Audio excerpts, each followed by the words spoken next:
When you design your space, it should be a 360 experience of what that culture and that brand looks like outside of just the on-screen presence. My name is Nina Etnier. I am a founding partner at Float Studio. And I'm Brad Sherman, co-founder of Float Studio. Some of our clients include Casper, Food 52, Sakara Life. The team at Inc. asked us to come by today and take a look at the 2019 World's Coolest Office list and give a little bit of feedback. So when we were taking a look through the list, something that jumped out very quickly was the way that all of these spaces were using various partitions to create a sense of separation and create a lot of zones within the space. It's so important for startups because they're figuring out their own identity and also how they work most efficiently. So the ability to be able to flex those spaces means they can grow into a space easily. You'll notice in a lot of these projects, flexible partitions that allow a certain amount of separation without a full delineation between space.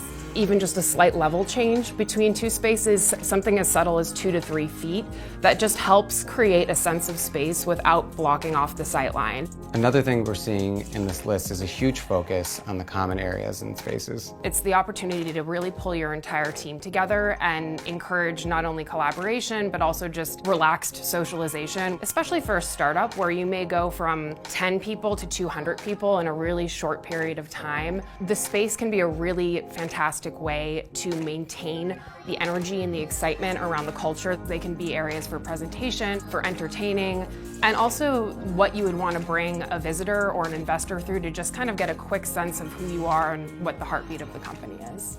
Playing with lighting, the temperature of lights, the different zones of lighting is a really important part of the process in office design. I think gone are the days of the 2x4 flickering fluorescence that sort of blanket the space and give you maybe a little bit of a headache. One common trend amongst many of these offices is the use of non-traditional architectural lighting. In a lot of these projects, they're using more what you'd consider decorative lighting. You don't necessarily need everything on full blast, super bright all the time. Certainly if you're trying to be productive, you want your workstations light and bright. There is a really nice opportunity to lower the lights, use secondary lighting, wall sconces, and things that were traditionally thought of as a more residential or even restaurant design. The right type of lighting can keep energy levels high, it can create a more balanced work environment, it can just generally add to the overall happiness of the people in the workspace. I think lighting design is an example of one of those things that the team isn't necessarily going to comment on, but they're definitely going to feel it from a productivity standpoint, and it'll be subtle but very impactful.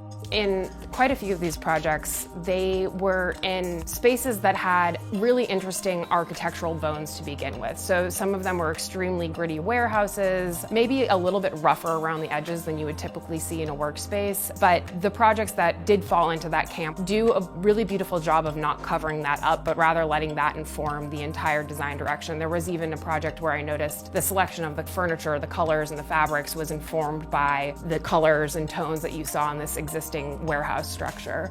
Another thing that is shifting more towards this being the norm versus the exception is selecting furniture that feels a lot more like it belongs in your home or even in a hospitality environment. Gone are the days of crazy Google design, and they feel very focused on the brand and what people are trying to do in the space. It feels like the company culture for each one of these spaces is really well reflected in the design choices that were made.